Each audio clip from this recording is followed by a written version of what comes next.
thank you for coming. And it just proves last minute does actually work. I was really excited to put this together just to give you a little bit of background. For those of you who don't know me, who are on this webinar, my name's Bronwyn White, and I'm the CEO of a relatively new market research agency called New Young Consulting. And we're a market research agency that specialises in the over 55s travel market. And I've invited you all here today because recently we've released the results of probably the largest study ever undertaken, completed on the customer journey and travel planning and booking habits of the Australians over 55s travel market. It's something that I've personally always been passionate about and something that I've been watching and working on for the last 20 years as a travel researcher, whether that be through my seniors travel blog, which is called New Young Travel. I've written a book about seniors and researching on behalf of other clients as well. So I've been fascinated with these guys for quite a long time. So with this particular research, it's really awesome. Our clients love us because they're getting access to $200,000 worth of research, which is what it would cost if you were to commission for $5,000. So ultimately, I am here to sell something, but by the same token, I absolutely want you to get value out of today. So why not just put it out there? And this is what I'm here for, but I am quite passionate about the market and the opportunity. And I really, really, truly believe that these guys are the saviors. They're going to be the saviors of our travel and tourism industry. I know it's a quite dramatic thing to say, but it's absolutely true. So let's go through what we're going to talk about. Because I'm flying solo today, usually I would probably take questions throughout the presentation, but today I might do it at the end if that's okay with you. It will just help me manage things a little bit better, so we'll manage it that way. And we're here today because we're at the beginning of something really, really huge. And I'm going to show you in a moment one of my favorite slides that really, you can't refute. We're going to talk about the opportunity and why you can't ignore this market. It is absolutely the future of travel. And, if you want to grow your destination or your travel business in the next sort of 3 to 5, 10 years, you simply cannot ignore this market. Ignore this market at your own risk is what I'm here to tell you today. And I think you're going to get where I'm coming from at the end of this presentation. Now, a little bit about on the methodology. We conducted the field work back in November, and basically we did qualitative and quantitative research. So what that means is that the quantitative was a survey, an online survey that we conducted with the Seniors newspaper. They're a partner, so they sent the survey out to their database. And then we also conducted an online bulletin board, which is, if you think of it, an online focus group where we had around 30 people, and they were aged anywhere between 55 and 83. So we've had a really broad kind of cross-section of seniors. In the future, I'm going to break that down. What's become evident is that obviously one size doesn't fit all in this market, but we have to start somewhere. So that's where we're at now. We're at the beginning, hopefully, of more reports, and we're at the beginning of, the biggest opportunity travel and tourism will ever have. Now, because we're talking the baby boomer market, we have the wonderful Professor Joseph Coughlin from the MIT Age Lab telling us that we should have seen this flood coming. It's the baby boomers. It's perhaps the most predictable opportunity that we've ever had, and the most predictable opportunity that I guess we as a travel industry has been really ignoring or sort of not seeing as a sexy demographic cohort. So, we've been putting our focus on lots of other areas, whether it be luxury or millennials or families. But in a moment, you're going to see just where the opportunity lie. Now, I put this slide up. When trying to understand why we've never seen this particular market as a massive opportunity, I think it really pays to recognize the way that our leaders are talking about the aging population. We're talking always about the aging population. How are we going to fund them? How are we going to fund aged care? How are we going to, fund the hospitals? So basically, you've got our world leaders and leaders here in Australia seeing it typically as a problem. You've got this guy, this is the finance minister of Japan, just, saying publicly that elderly people just need to hurry up and die. Now, isn't that just terrible? So, we're consistently being told by our world leaders that this is a big problem that is about to hit us, rather than seeing them as an opportunity and realistically in the travel industry, an absolute cash cow. I do feel a bit evil saying that, but that's kind of just the way it is. When I say I feel evil, I really am envious of these guys, and you'll find out why. Now, this guy also calls them, he has referred to them as tube people as well. He's an absolute shocker and he's in the paper regularly and on the news for saying really shocking things on a regular basis, not just about the elderly people. So, because of that, we're seeing around less than 10% of marketing dollars are aimed at the 50 plus. Advertisers are spending 500% more on millennials. Many ad agency creatives and account managers and even tourism managers are bringing their preconceived ideas and lenses on what a seniors represents. And it's kind of really incongruent who we are. And we're going to explore that a little bit more later on through the imagery, because the fact is seniors don't think that they're senior.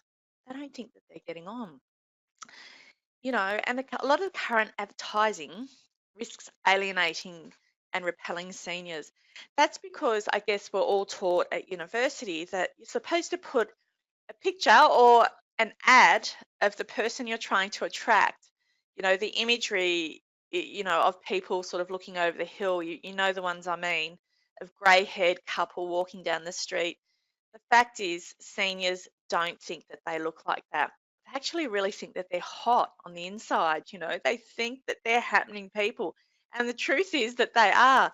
So when they see pictures of old people on riverboat cruises or any sort of cruise or on a beach, they just go, hey, I'm not going away with a bunch of old people. That's not for me. So a lot of the current advertising risks alienating our ideal clients. So I guess in a sense, our over 55 seniors, boomers, whatever you want to call them, have moved on. The industry hasn't. So we've sort of got to shift our thinking a little bit and re-educate ourselves what this demographic and opportunity is all about.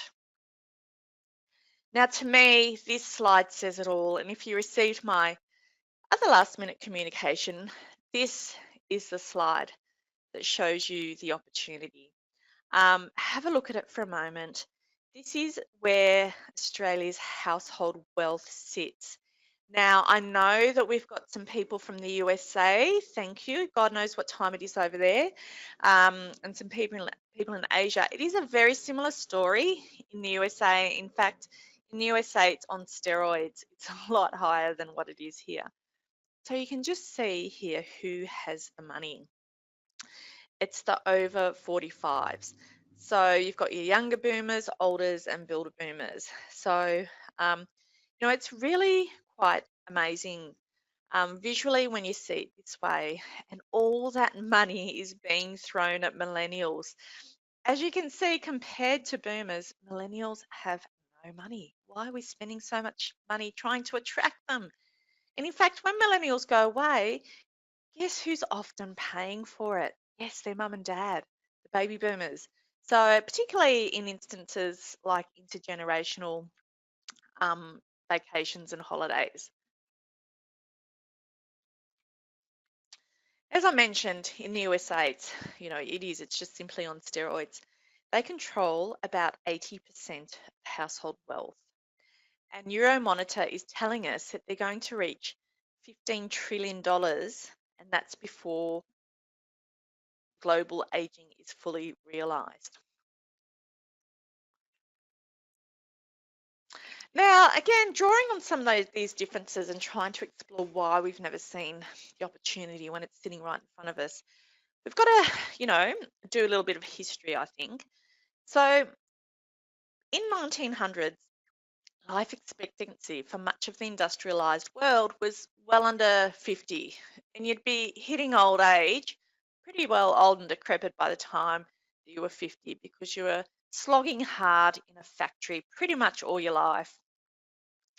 And today we're living well into our 70s and 80s and beyond.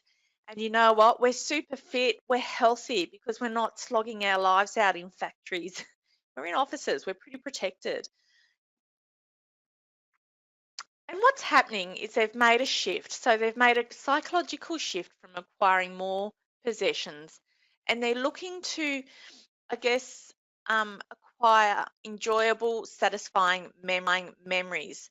And that's what travel can deliver, experiences and memories. They've got everything. They've got their cars, they've paid off their houses, they've done lots of stuff through their life. These are people with experiences. They're not satisfied with stuff anymore. So they're looking for those, beautiful travel memories, things that, that you can't touch, and things that make you smile when you come home. So the other thing is that they're not concerned with living longer. They're concerned with the quality of life. So that what that means is that they're much healthier than ever before. This generational cohort are really conscious of their health and well-being. Basically, that's because it means that they're going to have a much better quality of life. And with a quality of life means that they can, hang out with their grandkids and they can travel more. I don't know if anyone here has been to the gym in the daytime. It's pumping with your over 55s market because they're just keeping themselves fit. They're doing a little bit of bodybuilding. They're focusing on their mobility, so that they can get up and down and just move about a lot easier. So if you consider this guy, your average 50-year-old, in the past, he would have been 6 foot under. And now he's taking off, traveling the world and living his travel dreams. Now I'm going to show you some research here from TripAdvisor. Oh, actually, this is TripAdvisor research. So what I'm here to say is that really your secret sauce is in the statistics that all other travel marketers seem to be ignoring. So everyone on this call today, you are the smart ones because you're already here. You're believing in the opportunity already. It's not just me saying this. We have some research from TripAdvisor, and it's very recent, that compares what boomers and what millennials spend. In their recent study, boomers are spending $1,500 on average on their most recent trip on accommodation. They're seeking out good quality 3 to 4 star hotels. They're seeking out their favourite airlines. And they're doing things like paying extra for good airlines and paying extra for fully flexible airfares. So they're quite smart in that, and they see the value in paying a little bit extra so that you can easily and readily change the date of travel, which you can't do on cheap fares. They're not driven by price, but they're really seeking good value. So, when we see all these, I guess, lead-in deals in your weekend papers and the seniors, it's not really what's important. What's important to these guys is value for money. Let's compare this with millennials. So millennials on average, compared to boomers, are spending just $675 on accommodation on their last trip. That's a massive difference.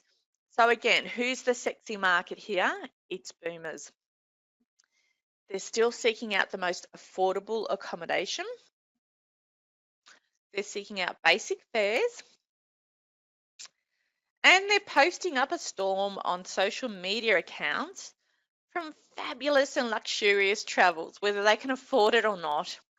Whereas we've got the boomers and the over 55s market seeking travel memories and stories, seeking some of those intangible things, that you can come home and talk to your friends about. Millennials, they're seeking likes still. They're also seeking experiences, but boomers, they've been around, they've got everything, they've lived, they're wise, they're much more curious about the world, and they're really tricky. The I'm not speaking very well. They're seeking really, truly immersive type experiences. And here's something that came out in my research. And I found this quite phenomenal, even a shock to me. 40% of over 65s are spending anywhere between 11 and 50,000 per person per annum on travel. That's insane. We have 53% of boomers planning on doing 2 to 3 domestic trips per year, 4 to 5 domestic trips per year. They have more time available than any other demographic cohort, and they have more money to spend on travel than any other demographic cohort. So to me, this is an absolute no-brainer. Now, I also have these numbers for international travel. What they're doing is they're doing both international and domestic. So most of them are planning on doing at least one international trip, and we have around a third planning on doing 2 to 3 international trips per year. And these sort of figures are available in the research. So what's happening? They're not doing one or the other. They're doing both international and domestic travel. And I've seen retirees at some of these travel shows. I went and had a look around at the Flight Centre Travel Show recently, and I saw people with 3 years worth of spreadsheet travel plans on a spreadsheet, and they'd have their cruises here, their tours here, and in between they'd be doing these little domestic trips along the way. So they're not choosing, they're doing both. Got to remember they've been dreaming about, doing these trips for 30, 40 years. So, they've got grand plans. Now, this is another figure I like from Professor Coughlin of the MIT Age Lab. If we think of this particular market globally as its own economy, this sector is the third largest behind the USA and China. That is just how much it's worth. It's huge. Now, I'm going to talk here a little bit of history, because I think for the younger marketers out there, it helps understand where we're coming from when we're talking about marketing to the over 55s. It appeared to me this week when I was with a client and we were sitting around a room, and I probably am guilty assuming that the industry knows a lot, or assuming that we learn these things at school. But I was talking about baby boomers, and I was looking around the room with lots of very young, fresh, blank faces, and talking about baby boomers and the opportunity. And I just thought, something's not right here. I asked, does everyone here know what a baby boomer is? And they all said no. So again, this is something we assume that people are still learning in school. I learned about this in school, but I don't think our younger tourism professionals are learning about this stuff. So in case you're in that category, this is how I explained it this week to my room full of 25-year-old marketing coordinators. That when World War II ended, we had basically millions of men heading back home to their wives, and the world all shagged together at the same time and had babies all at the same time. Hence, we have a massive, massive population growth during this period. And that's the best and quickest way that I could probably explain it. And then it was a light bulb moment for, my room full of gorgeous 25-year-olds. Okay, now I get it.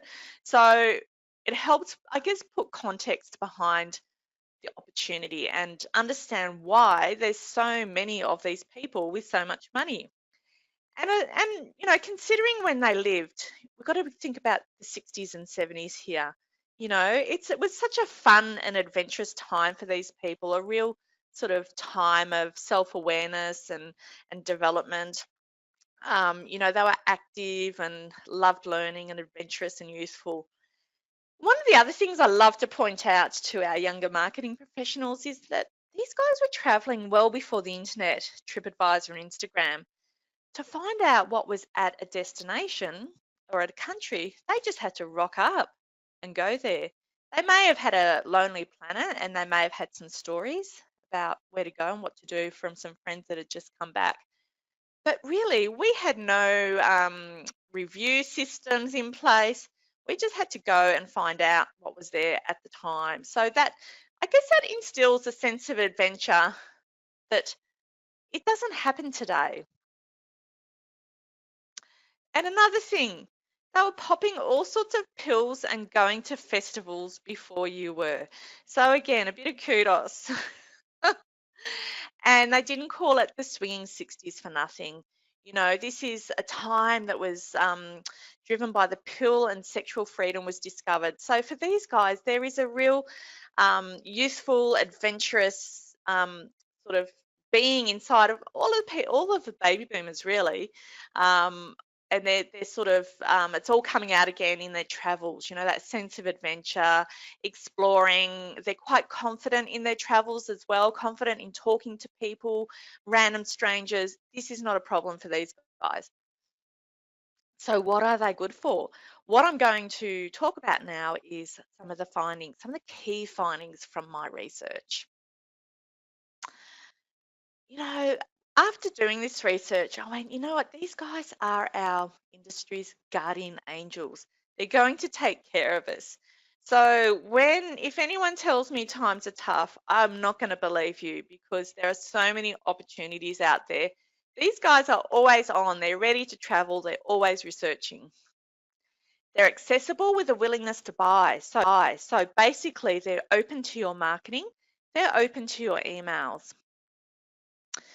They're fabulous at filling your low and shoulder seasons. They don't want to travel in high season, in school holidays, in peak periods. You know, I had respondents talking to me about rugging up and, you know, they'd be happy to put a big coat on and a scarf, New York in December, you know, just to avoid the crowds. And hey, I was in New York in July last year and I'd have to say yes. I would totally agree with that. So the wonderful thing is that they're open to your deals. They often talked about the deal that popped into their inbox. So by that, they're fairly spontaneous, you know, and it doesn't have to be a cheap deal. It may just be even a little deal to plant an idea. You know, I was at the Northern Beaches yesterday, and you know, I was saying, well, hey, there's a whole heap of day trippers out and around Sydney that have probably forgotten about, you know, coming on the ferry to Manly or the Northern Beaches for the day. You know, sometimes they just need a probe or a reminder. So make sure that you are communicating with them via email. They love YouTube. They will watch your YouTube videos all the way to the end. So they won't switch off after three seconds.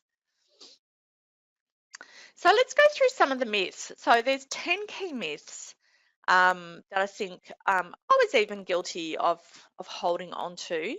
And the first one is that the myth is that these guys tend to be a little bit scared or they might be out of touch with technology. This is a total myth. They are all over it.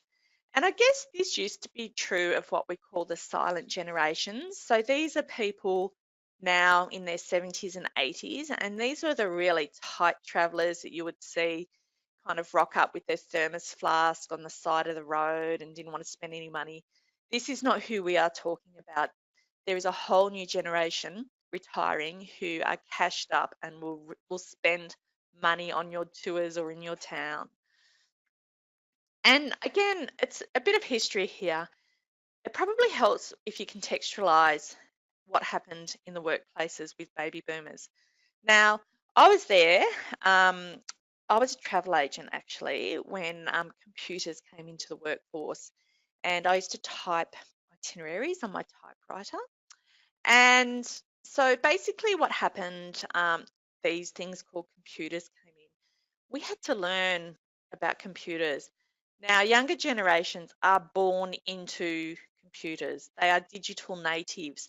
So when you consider the big, massive learning curve that we all had when, technology came into the workplace, and when there was updates, it wasn't just a little update. They were big, massive updates and big, massive changes. It was a big technical revolution happening right with us and in the workplace, and we all had to figure it all out. So we really have moved with technology. So bearing that in mind, really helps to understand the love of technology with this generation. If it makes life easier, they are all over it.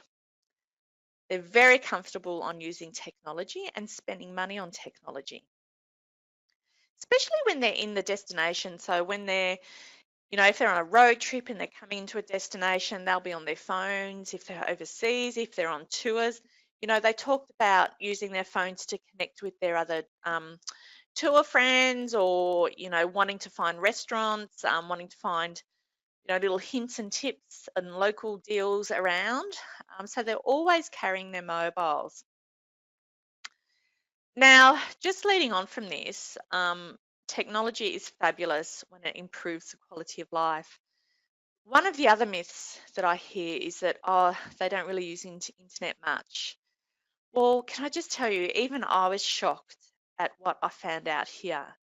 They are perhaps the most sophisticated and heaviest online travel researchers I have ever seen.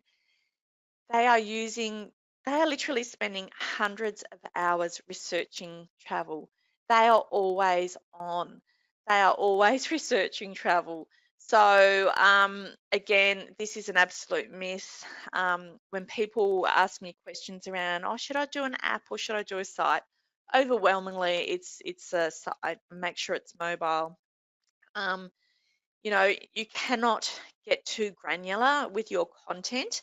So because of this, the amount of time they're spending, it has massive implications for your customer journey marketing. So you're going to have all sorts of information, very specific to what you're offering. It has implications around the user experience. They won't tolerate sort of subpar user experiences. So I like to use the experience. So what they're doing is, I have a lot of operators that complain to me about OTAs.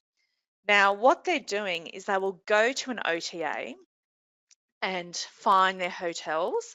They might have a top 2 or 3.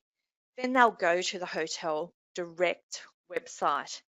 What often happens is one of two things, but mostly what happens is that website, the operator website, is either not user friendly, it might not be mobile friendly, it might not have as much information on that site as it does on booking.com, for example.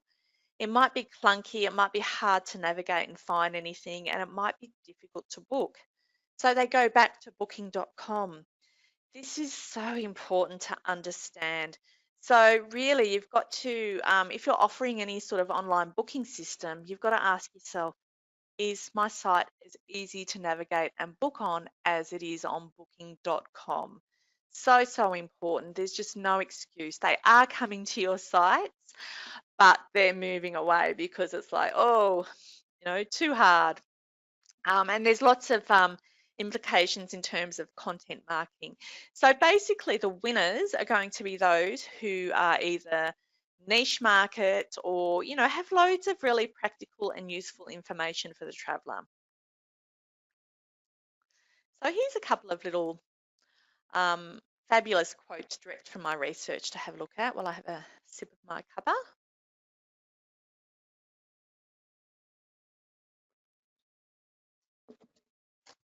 The middle one's my favourite, of course.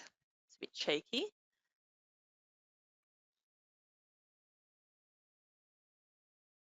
They're all frustrated travel agents. This is another myth. They don't book and pay online. People are saying, they don't want to put their credit cards in. This couldn't be further from the truth. However, about a year ago, I would probably say this still prevailed. But what they're doing is they're quite happy to put their credit cards in. So they're booking more online than ever before. And that's probably because they're becoming quite confident at being their own travel agents and quite confident in navigating the internet and doing all their travel research because they've got the time, they've got a lot of time to research travel. So, especially those that are retired, it's kind of a hobby. The perpetual travel researchers, they're just always on. And with that research comes confidence. We had people talking about paying in PayPal so they don't have to put their credit card numbers into their browsers. They seem to know all about scams and phishing and a whole range of things. I'm talking about travelers here, and I don't think travelers are indicative, of the general population. Travelers, I think, are probably going to be more savvy on the internet. And, I even had one guy who actually talked about having different credit cards, different countries, so that he could locate anywhere where, there were payments that were suspicious. So they're really, they're quite sophisticated. So there's virtually no barriers now to paying for large travel purchases online by a credit card. Um, to help with that, they tend to favour reputable brands. If you've got a good brand awareness, if you're known as a safe brand, or even if you have loads of really good travel reviews, it helps if you have a friend that has booked through you. This is where reviews become really important, not just on TripAdvisor, but also on your Google My Business page. If you have lots of really legitimate reviews, and they don't know anyone that's traveled with you before, they're still willing to, go direct. Here's another myth. Now, this is something that has changed over in the last year. It's a big shift in behavior. A year ago, I would have said, hey, these guys are putting their hundreds of hours of research in, and then they'll go to a travel agent to book.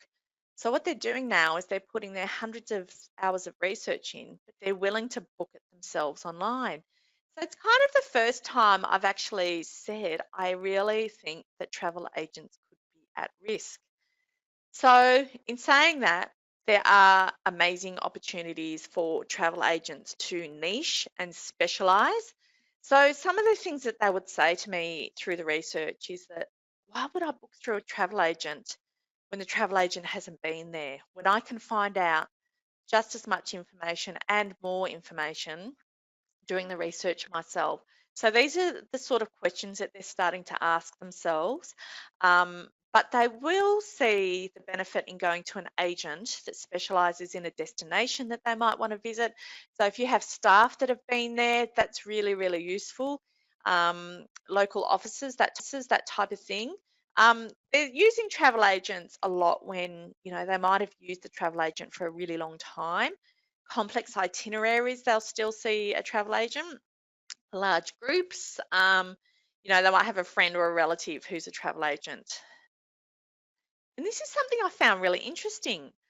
And I hadn't seen this before. It's the first time that I've seen travellers talk about ethical travel and fair trade activities, local communities. They talked about their footprint on destinations and communities and local areas. And I found this really, really interesting. So if you do have any kind of ethical credentials, make sure you ramp them up. Anything to do with waste or your communities that you're based in, make sure all this stuff's on your website. Occasionally I see little logos of some sort of accreditation. That means nothing. You've got to tell them what you do because all this stuff is considered when they're making decisions. So again, it comes to these guys, they're spending a lot of time on your websites. Make sure you've got all this on there because it will just kind of help them form a picture of your brand. Here is another myth that they want to tick off their main bucket list sites. Again, this was true for a couple of years ago, but we're talking to a generation who, if you remember in the beginning of this presentation, making a shift from acquiring those things, which kind of relates to seeing those attractions, your Eiffel Towers and whatnot, to, really talking about travel being about connections, humans, people, learning. They talk about transformative experiences. Travel is transforming, it changes your life. So they talked about coming away with memories, and they talked about travel is being about the people that you're with. You know, you could be with your husband or wife, reconnecting, getting to know each other again after all these years. That leads one or two ways, which, you know, is all in the report. It's about the people you meet along the way. So it could be the people in the communities, the people you meet in that outback pub, and you have a great night and you're never going to see them again. You know, you might spend time in a local village. That's what people are looking for. So we all hear about travel experiences and, you know, the attractions and this and that, but it really is about the human connections. Um, you know, and again, I don't see this dialed up much in travel marketing or websites. A lot of travel advertising is very, very functional. You know, for example, a river cruise, we have two restaurants, you have a bed, you know, we have this or that in your cabin, and, you know, we have chefs and blah, blah, blah. Yes, we know that. But how is it going to transform me as a person? What am I going to learn? You know, I want to know about witch burnings and medieval times and the stories. That's the stuff that we remember when it comes to travel. They're opting to move a bit slower. And this is, you know, something I've seen over the last 10 years, but, you know, they're really kind of ditching hectic itineraries and those long lists of to do. Um, while they are doing a lot of independent travel, they're still doing their tours, their packages. You know, they see the benefit in doing both. And often they'll do a total mix of tours. So they'll do, you know, on one trip you might have a cruise, and at the other end you might have another cruise, or you might have a tour. Then they'll be doing some independent travel in between. So it just, again, it's all about value and what's happening at the time in their lives. You know, they might need to work around their pets or their commitments with grandchildren. So they're kind of open to a whole range of different experiences. Okay, here's a few little quotes.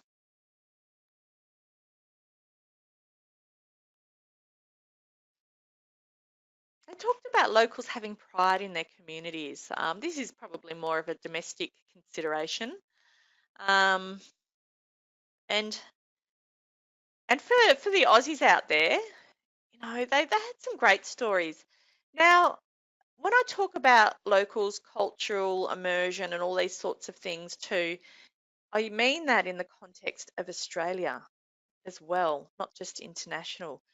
So our respondents really believed that once you get out of the cities, it's a different place. Australia has a different culture, and they talked about that, and they talked really dreamily about that too. That you know, I remember one quote that you just have to drive 2 hours west of Sydney, and you're in Dinky Di, Australia.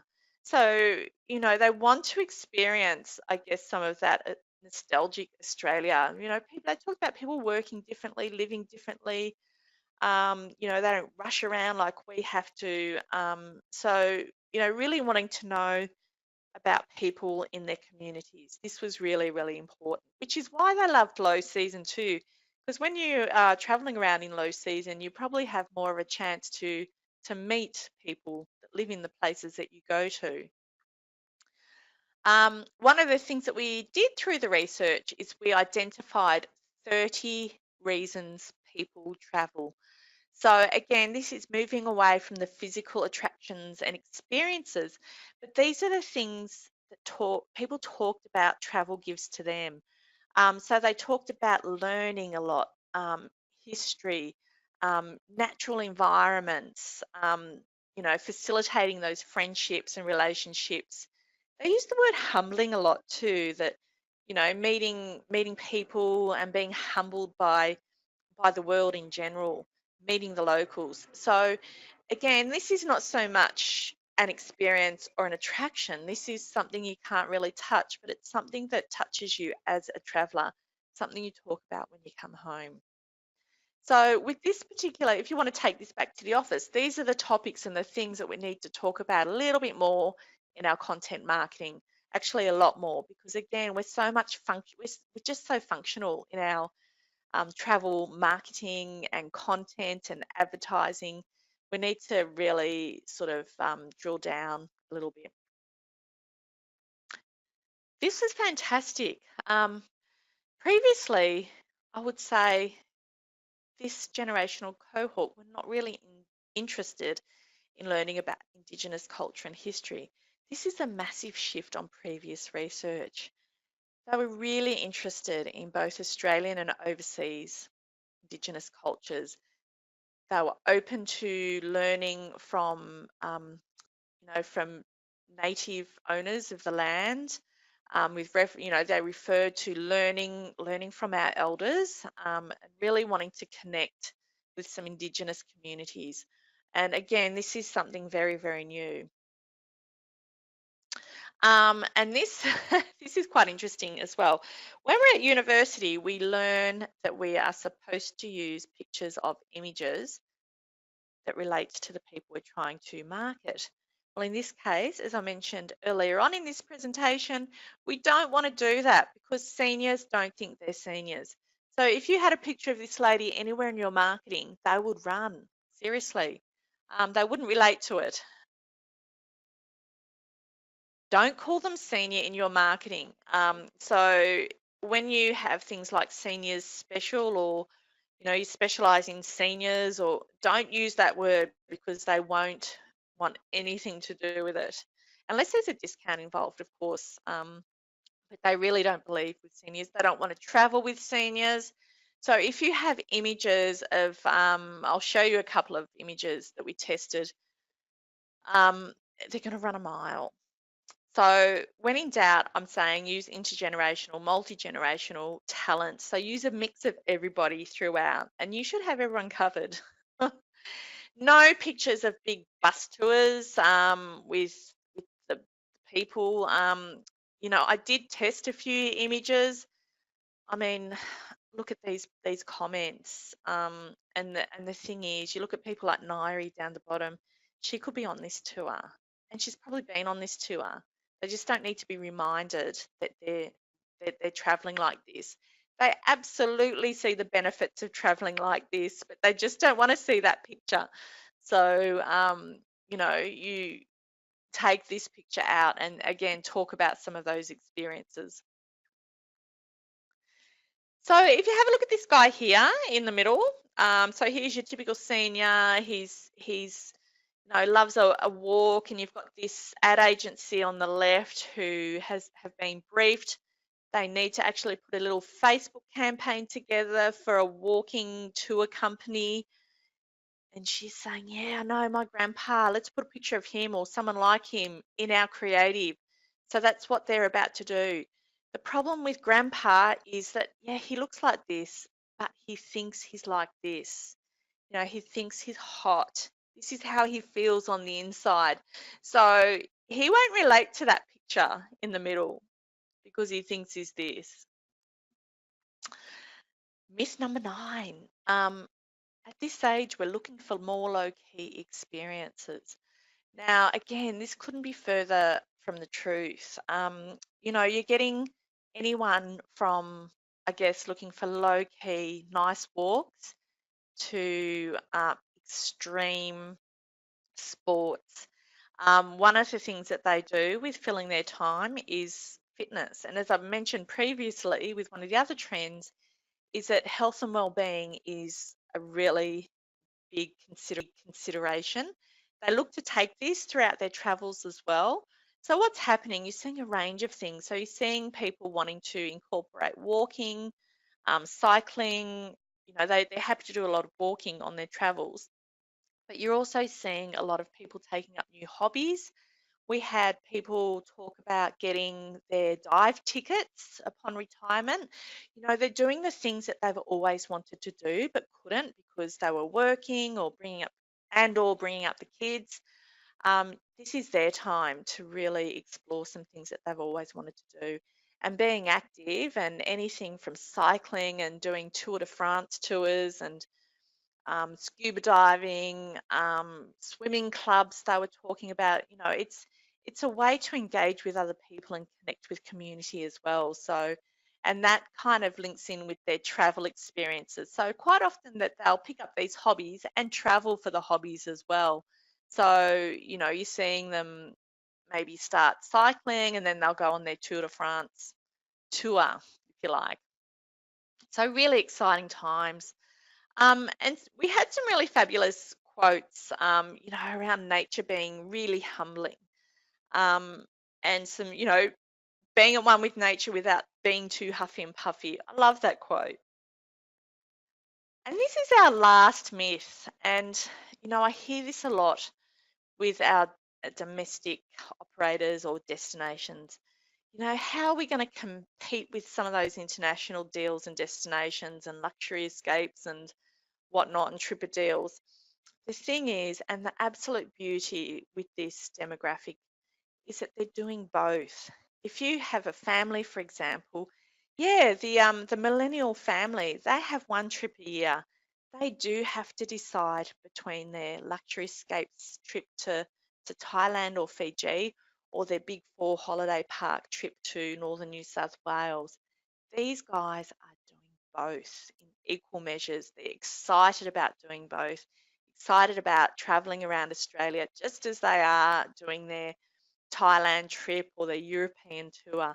So there's no competition. You just need to get yourself on the radar. It's really exciting. So, and this plays into their planning, booking, and being in destination as well.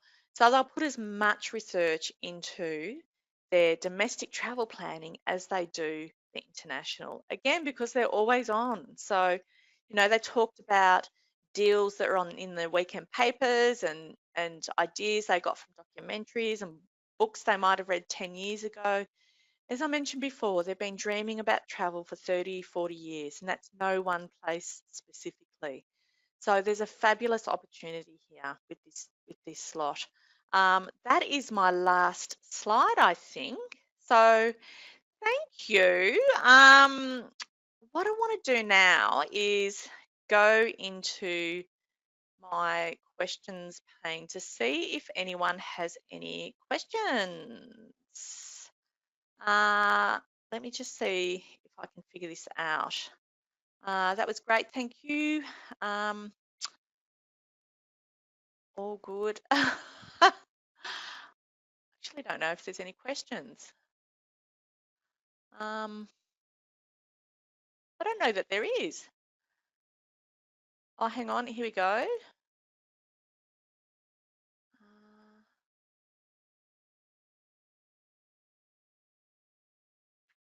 Thanks, Bronwyn. No questions, Kim. Thanks, Denise. Okay, here we go. I've got an interesting one. I do have some questions. Let me just get down. Thank you for all your lovely compliments. What about one healthy partner and the other needs care to support it? That's a really interesting question. And you know what? Accessible travel is a big part of this trend and the over 55s travel market.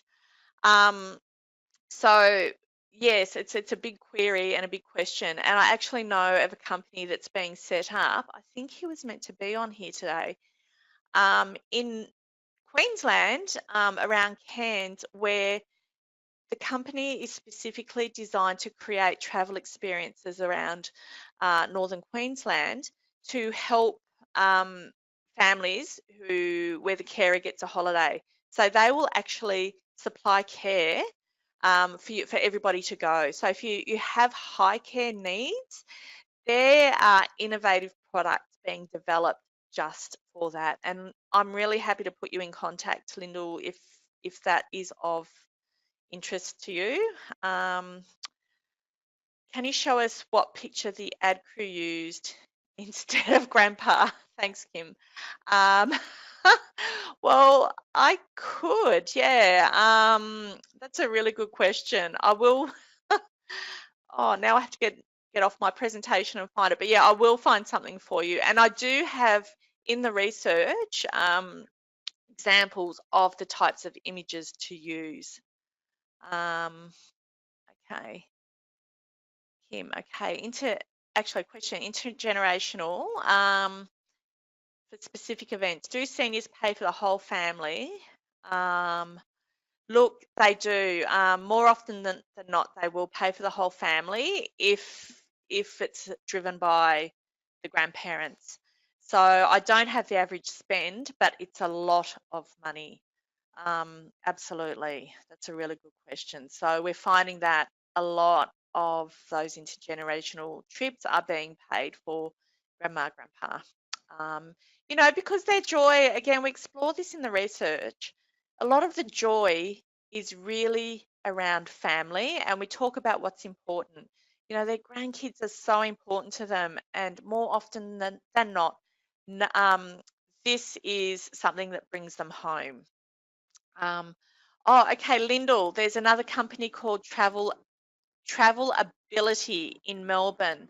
Bill Forrester, call him as well. They do awesome experiences around accessible travel. Thanks, Denise. I would have been in so much trouble from Bill. Okay.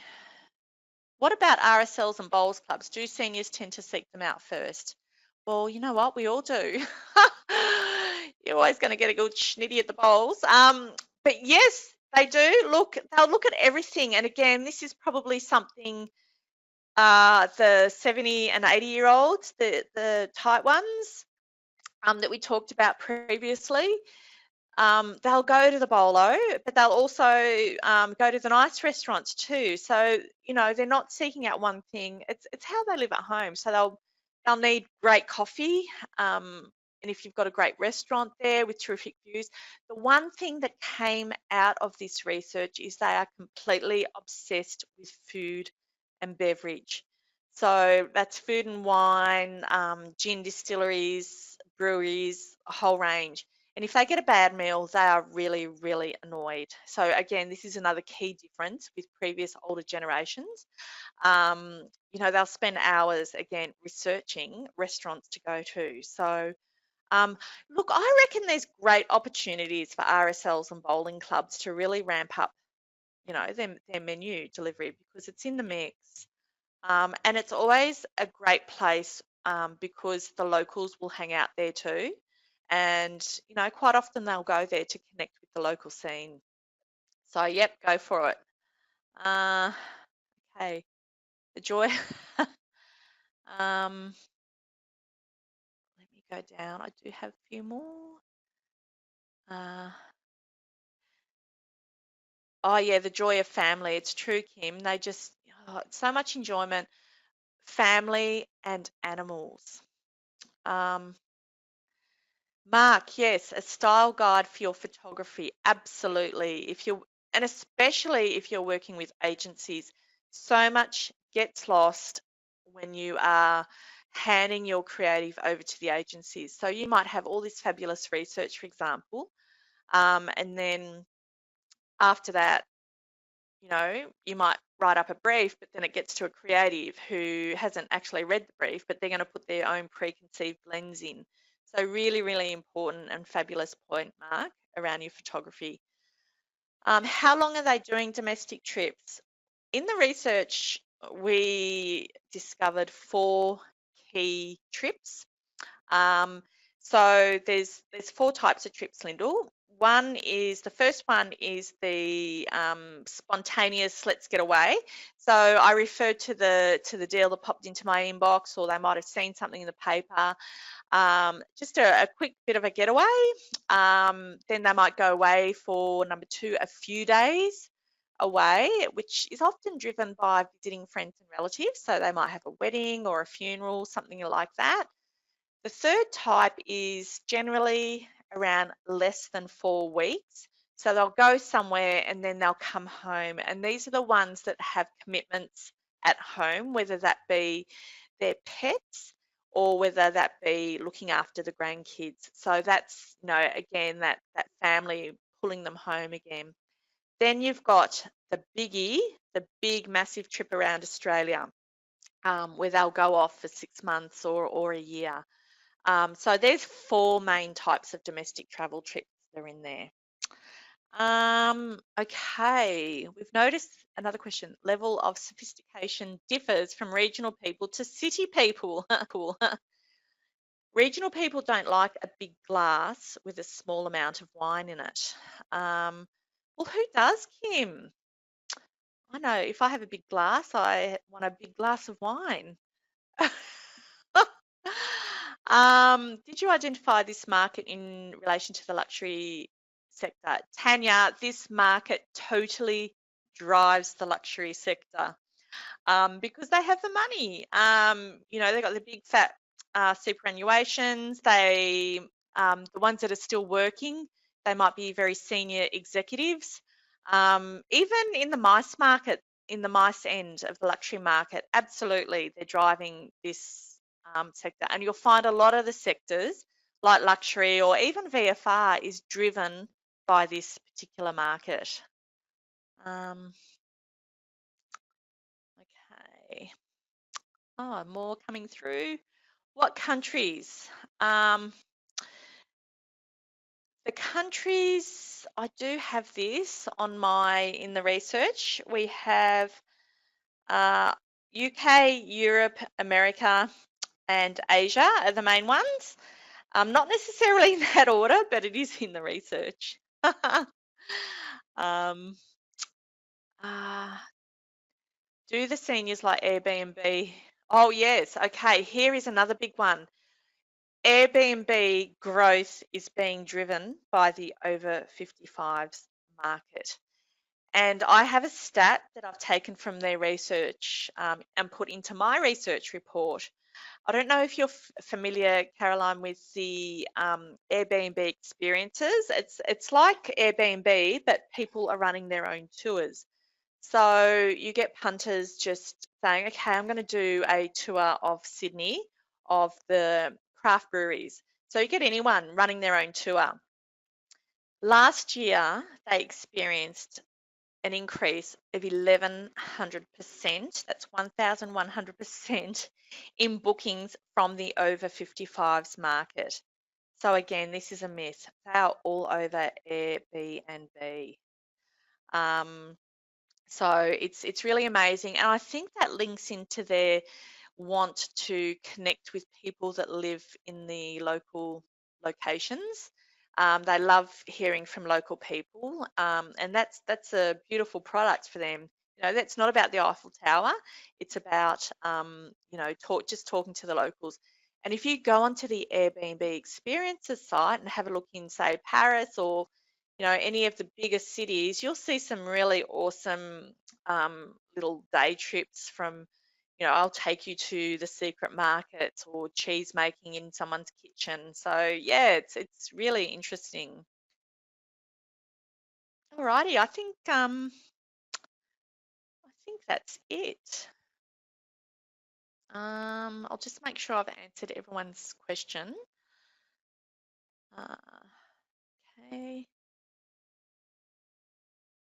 Uh, yep, I think. Yep. Great. Thank you. Thank you. There's a lot of thank yous. All right, I think that's it. I want to thank you, everybody. Thanks so much for coming along today. Really, really appreciate it. I've had quite a big turnout.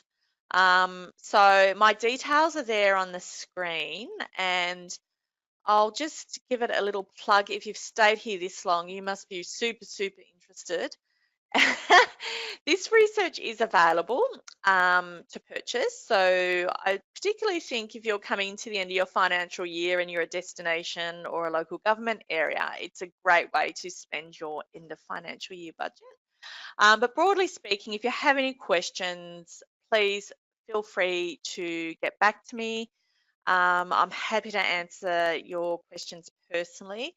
And thank you again for coming in at the last minute. I can't believe I had such a big crowd with 24 hours notice. So it just tells me that it's a real um, it's of interest. So I'll be sure to do many more of these webinars in the future, I think. We're all hungry for information. Okay, well, thank you, everybody, and we'll talk soon. Bye.